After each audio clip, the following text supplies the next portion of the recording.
ABC 6 News at noon starts with this breaking news alert. And we're following breaking news from downtown Columbus, where after previously declaring a mistrial, a jury is now back deliberating in the Jason Meade murder trial. ABC 6's Kate Seifert joining us live from the Franklin County Courthouse with the breaking details. Kate, certainly a chaotic scene. Terry, it is very chaotic. It is also very confusing. The reason why is because something like this is very, very rare. At least that's according to the family attorney for Casey Goodson Jr., who we spoke to within the last 15 minutes or so. But I want to walk you through exactly what has transpired within the last half hour here downtown at the Franklin County Courthouse. First, the judge came in with the jury. The jury had another question, but at that moment he said that he was going to declare a mistrial because the question they had asked was a question that they had asked previously over the last couple of days. Now, when that mistrial was initially declared, we were in the courtroom as well. Casey Goodson's mom sitting right in front of me on the bench. She, of course, had tears in her eyes, looked very frustrated, looked very upset, and I heard her say, "We all know he is guilty," of course, referring to former Franklin County Deputy Jason Meade. Now, just as quickly as we walked out of the courtroom to go continue to talk to the family, the judge came back in the courtroom after talking to the jury, and this is where things get a little confusing. He took back that mistrial, Terry.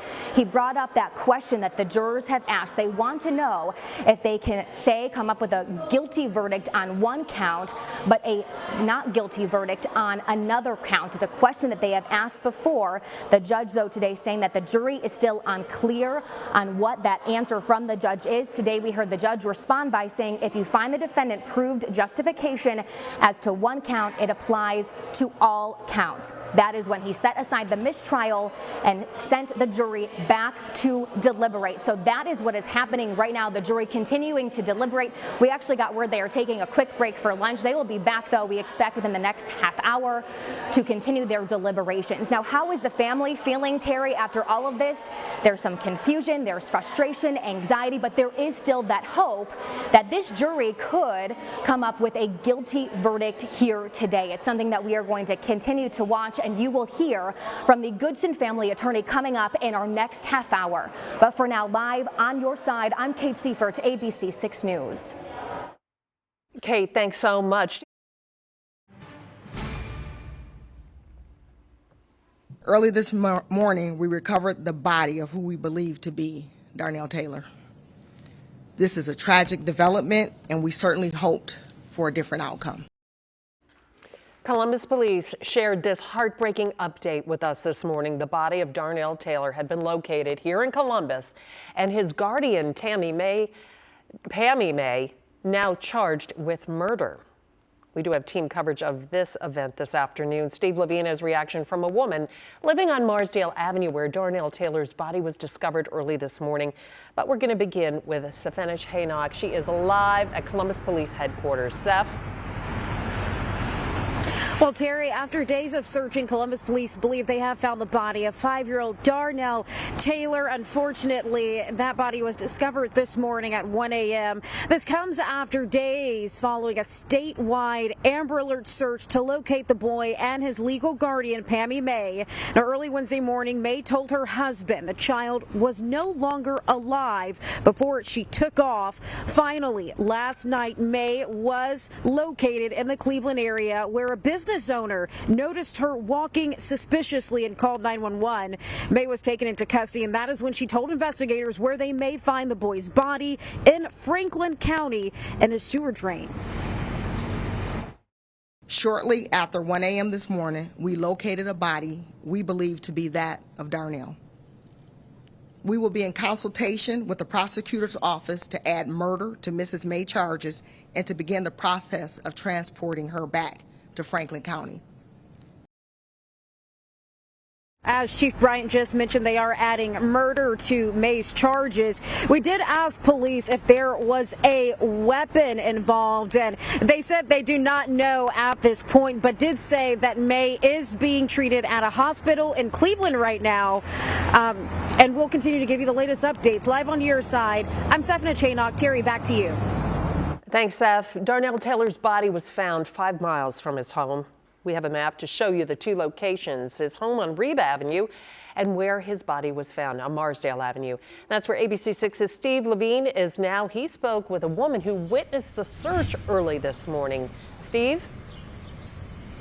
Terry, this is the tragic spot where police found the little boy's body early this morning. Neighbor providing us photos of the scene at the intersection of Marsdale Avenue and Eastbrook Drive South. Law enforcement here for several hours after recovering the little boy's body in a sewage drain.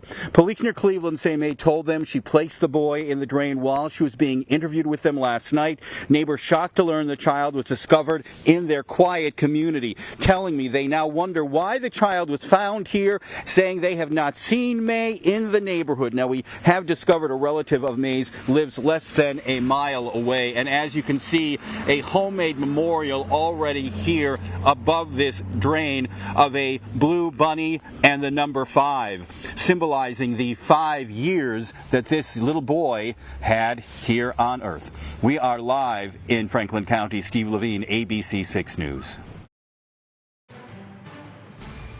More in the breaking news we have been following right now. The jury in the Jason Meade murder trial is at lunch after a very chaotic morning. It started with another juror being dismissed, so now they're on the 4th and final alternate juror. Then about an hour ago, the judge declared a mistrial, only to change his mind minutes later and sent the jury back into deliberations. So we're waiting to see if there will be a verdict this afternoon. To get some insight on something like this can happen, we are joined live by former U.S. Attorney Dave DeVillers right now. Thank you so much for joining us. No problem. So as you heard, they're on their 4th alternate juror. They began deliberations around 9, had a few questions. All of this started happening around 11:30 when the judge declared a mistrial. And that mistrial, I understand, was about a question the jury had already asked. Then the judge called the jury back to resume deliberations. How unusual is that? It's unusual, but not unheard of. It's very the communication between the judge and the jury is literally by a note from the jurors. So that even the judge isn't allowed to communicate orally with the jurors to the extent that unless it's in the courtroom. So it's not that unusual. It looks like there was some miscommunication as to if the jurors were hung on what counts. And it seems as though they were perhaps hung on some counts and then not others. And it wasn't clear that that was the case. Got it. Okay, so all 4 alternates have also been called into action, and then one by one they've been dismissed, or they had other things to do, or they got away from the case. Is that unusual to go through all the alternates? It is. The 4 alternates are a lot to go through. It's a 2-week trial, which isn't short, but it isn't particularly long as well. So it is unusual, but I'm guessing that Judge Young will not excuse any more jurors unless it's for very serious reasons. Well, the case took a break last week when a mystery witness was brought in and both sides had to then depose him. Is that unusual? This whole trial just seems to be, a learning episode. That is very unusual, especially for the prosecution to present a witness that's a surprise witness or a new witness. That is definitely unusual. So what are the chances that they'll come to a verdict this afternoon? Well, it sounds like they are definitely hung on certain counts. So the question is, can they come to a decision on some of the counts? My guess is it's a Friday. My guess is that if I had to bet, I would bet that sometime before 5 or 6 there'll be a verdict, or they will announce that they are hung. All right, Dave DeVillers, thank you so much for joining us this afternoon and offering us insight into this case. Appreciate it. Thank you. It's 12:19 now. More than a year after that toxic train derailment in East Palestine, President Biden will visit the site and meet with community leaders. Chloe Mezagaitis, she has been following the story from the very beginning. And Chloe joins us live from East Palestine right now, where the president will arrive in just a few hours. Chloe? Yeah, Terry, residents are awaiting the arrival of President Joe Biden this morning. As you can see behind me, I'll take a step out of the shot. You can see a lot of people here, but I do have to tell you, a lot of this really isn't positive for President Joe Biden. The community is very split on his arrival today, as they say it's just a little too late. And you could see that on some of those signs there that a lot of those residents have been making. A lot of this is more in the favor of former President Trump, who did visit last year. Now, people from East Palestine and other surrounding areas were arriving as early as 7 a.m. To put it in perspective, when we did that live shot earlier this morning, that's how early they were out and about. And they were saying that, President Biden's visit should have been just a little bit earlier to make the people feel whole again. Too little too late. I mean, he has been trying to make some efforts behind the scenes to send different people in to help us. And, the story goes that he's overseeing all that. But as far as interacting with the residents and trying to calm their fears or what have you, it hasn't been happening. Now, there are some residents who are optimistic about President Biden's visit, hoping that he will go to the derailment site and talk to some of those residents to actually hear what they're facing every single day. Now, the president is expected to be in East Palestine at some point later this afternoon. We will keep you updated. For now, live in East Palestine, I'm Chloe Messagaitis. Back to you, Terry. Thanks, Chloe. Well, in case you haven't heard, we're under a winter weather alert. Yeah. We're going to get measurable snow. Winter weather advisory. First time you can say that. Yeah, we've only had just over 5 inches of snow all season so far, which is unheard of. Our biggest day was back on January 19th when we had 2.2 inches of snow. I think we're going to break that today. And kids were out sledding and people were enjoying it. Everybody was enjoying it. And, and February has been fantastic. It's been warm. It's been bright. We're going to continue to see February, though, return here over the next 48 hours. Here's what I'm going to be watching over the next 48 hours, because we'll see two things. We've got a blast of Arctic air. That's going to be on the backside as these snow showers continue to move in late afternoon and evening. I still think really the majority of us are going to fall under this 2 to 4 inches, some a little less, some a little bit more. It's going to be frigid on Saturday. On the backside of this, temperature's not going to get out of the 20s tomorrow, and with a little bit of a breeze, it's going to put wind chill into the teens as we get into your day on Saturday. So a cold start to the weekend. Now, our air is very dry. Notice dew point is down at 19 right now. So once the atmosphere gets a little more moist, we'll actually start to see some of what we're seeing on radar reach us here at the surface. 36 out at the airport. Winds are fairly light right now, so this looks a lot worse than what we're actually seeing reach the ground right now. It's kind of priming the atmosphere right now. This initial wave, it goes way back, goes all the way back past the Mississippi River. So this all has to move across central Ohio. So that's why I say we get into the late afternoon, 3, 4 o'clock, we'll start to see this, and then really start to ramp up as we get into that 8 to 10 o'clock hours for tonight. Let's get you right to it. The Futurecast, your hour by hour, still shows the snow that we think will start to fall. About 1 o'clock, we'll start to push into the western part of the state. We get into the rush hour. Does look like most of the metro will be dealing with this snow. This darker bands here, and I think south of I-70 we'll see a little bit more. North of I-70, and particularly the northern quarter of the state, probably a little bit less. Yes, you're still going to get snow, but the heaviest in this I-70 corridor, and then particularly down to the Ohio River. This is 8, 9 o'clock, and then that continues to push off to the east. By the time we get to midnight, 1 a.m., most of the snow is out of here. Still be left with a few flurries on the backside, so don't be surprised you wake up tomorrow morning still dealing with a few hit and miss flurries. But really tomorrow's story, like I said, is going to be that cold air. Get that brisk wind out of the northwest, so that 28 feels more like about 15 for the afternoon. So if you have indoor plans, it's great. If you have outdoor plans for tomorrow, bundle up. It is going to be an awfully chilly one. We'll actually see the sunshine start to emerge into the afternoon, and then that's going to leave us with a nice bright day for your Sunday to end the weekend. So how much are we looking at? A little less to our north, a little less to the south, but the great majority of us talking anywhere from 2 to 4 inches with this, and our ground is still not frozen.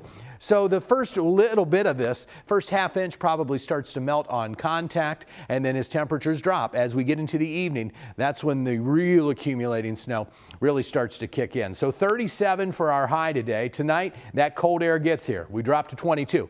Obviously cold enough now at the surface to keep that accumulating snow around.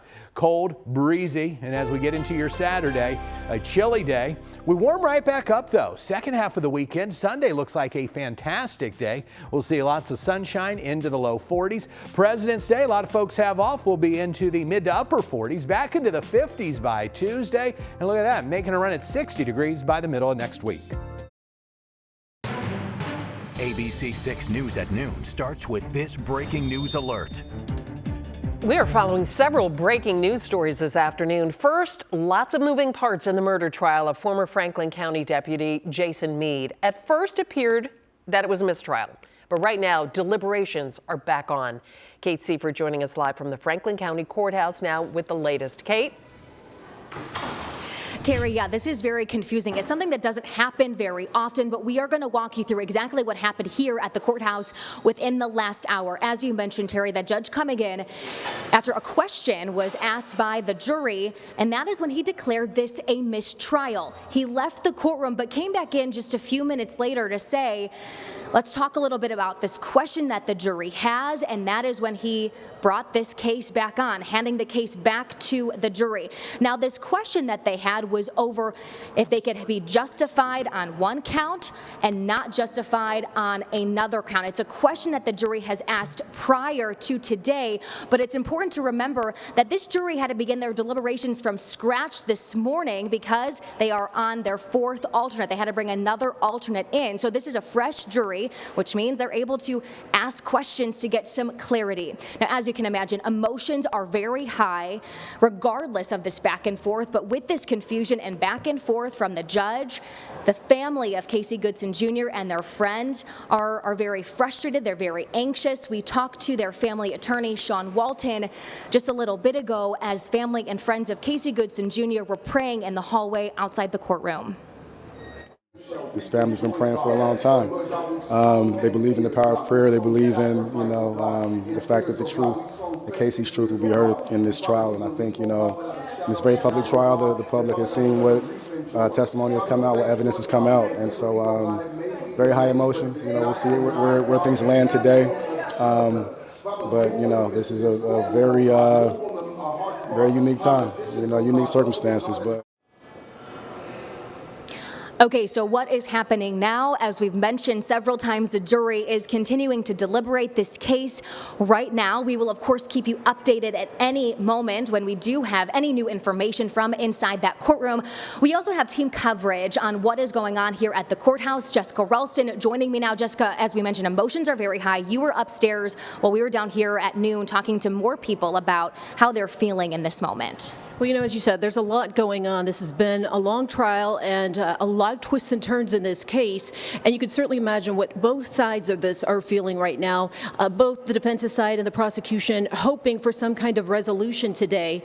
And we still don't know if that will happen after all the twists and turns with those jury members.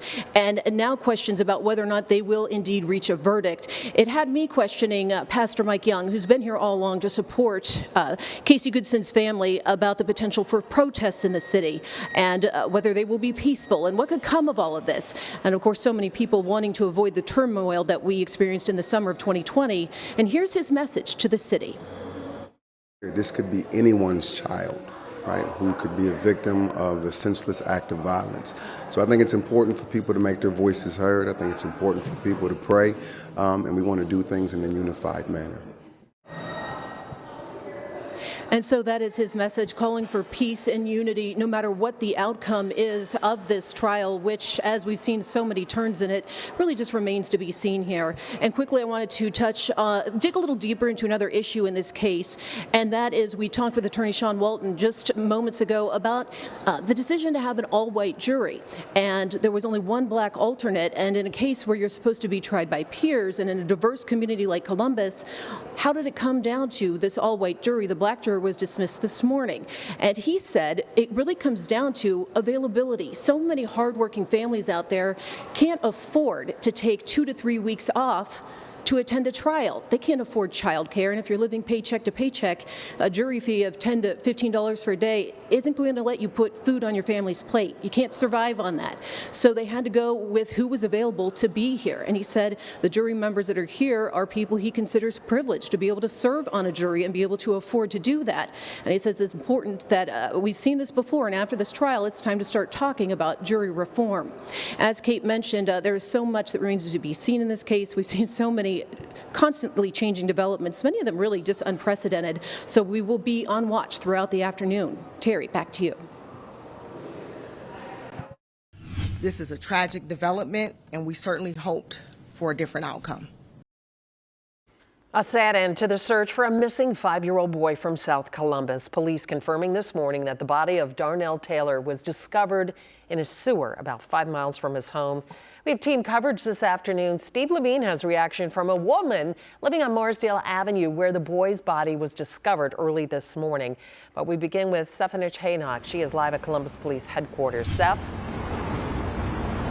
Well, Terry, after searching for multiple days, Columbus police say they have recovered the body of 5-year-old Darnell Taylor. Just devastating news that no one was hoping that it would come to this. This comes after a statewide search to locate that young boy and his legal guardian, Pammy May. Now, it all began early Wednesday morning when May woke up her husband and told him the child was no longer alive before she took off in a Cherokee Jeep. Her husband then calling 911. Well, finally last night, May was located in the Cleveland area where a business owner had noticed her walking suspiciously. She was taken into custody, identified, and then when questioned, that's when she told investigators where they may find the boy's body in Franklin County in a sewer drain. Here's what Columbus Police Chief Elaine Bryant had to say this morning on that discovery. I'd like to thank the community for your continued support, your concern, and your partnership. This is not the outcome that we wanted. But we're going to make sure that we do everything that we can to bring justice for Darnell. A murder is now being added to May's charges. This is now a homicide investigation. Police say May is being treated at a hospital in Cleveland right now, but they cannot tell us what she's being treated for. We do know she suffers from depression and bipolar disorder. They say she will be transported back here to Franklin County. On your side, I'm Stephanie Haynock. Back to you, Terry. Thanks, Steph. Pammy May lived on Reeb Avenue. That's in South Columbus. Darnell Taylor's body was discovered on Marsdale Avenue. That's just north of Frank Road. Steve Levine continues our team coverage in that neighborhood with reaction from a woman who noticed police outside her window early this morning. Steve?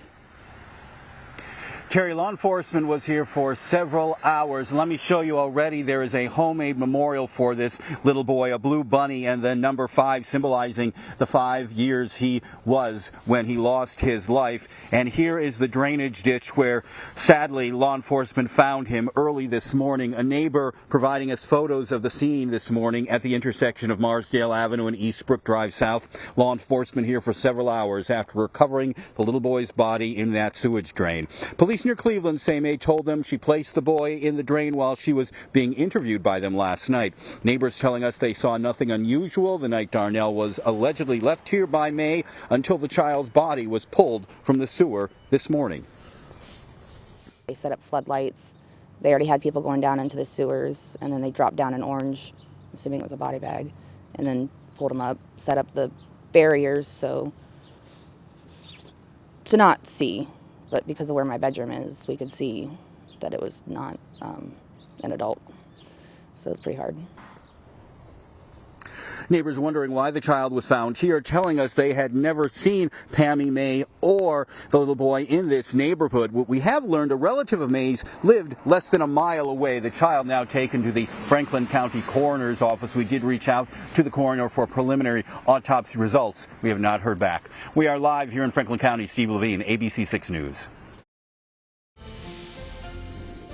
It's a big day for the black and gold. The Columbus Crew releasing a new kit for the upcoming season as they look to defend their MLS Cup. Former Crew player, current Crew executive Dante Washington live at the team shop at lower.com to show off the brand new kit. Dante, talk about it here with us. What was the inspiration for the new kit this year? Well, with our home kit, it's inspired by the architecture here at Lower.com Field. In the surrounding neighborhood of Astor Park, you look at the sharp lines that we have here on the front of the jersey, and you see across a lot of our branding, and of course here at the stadium. Yeah, and I understand there's another star added. Can you point it out for us? Most importantly, as everyone should be aware, we've added a third star up on top of here to represent us as reigning champions for MLS Cup. Yeah, it seemed like 2023 MLS Cup champions. Yeah, it seemed like that just happened. I guess it did in December, and now a week from what? Tomorrow we're talking about the home opener. Yeah, it's hard to believe. You know, everyone always asks, what do you do in the off season? It's like, there is no off season. Right. Off season is getting ready for the next season. But we're all really excited. It's hard to believe. It's basically a little over 2 months ago that we had the last match, but we're ready to go. Yeah, not a whole lot of downtime. Are there tickets still available for some of the games? I know the season ticket holders scoop them all up. Yeah, of course we're sold out with our season tickets, but I'm not sure. I think there are still some single game tickets available, but I just check our website for those tickets. Okay. And most importantly, when and where and when can fans buy the new kit?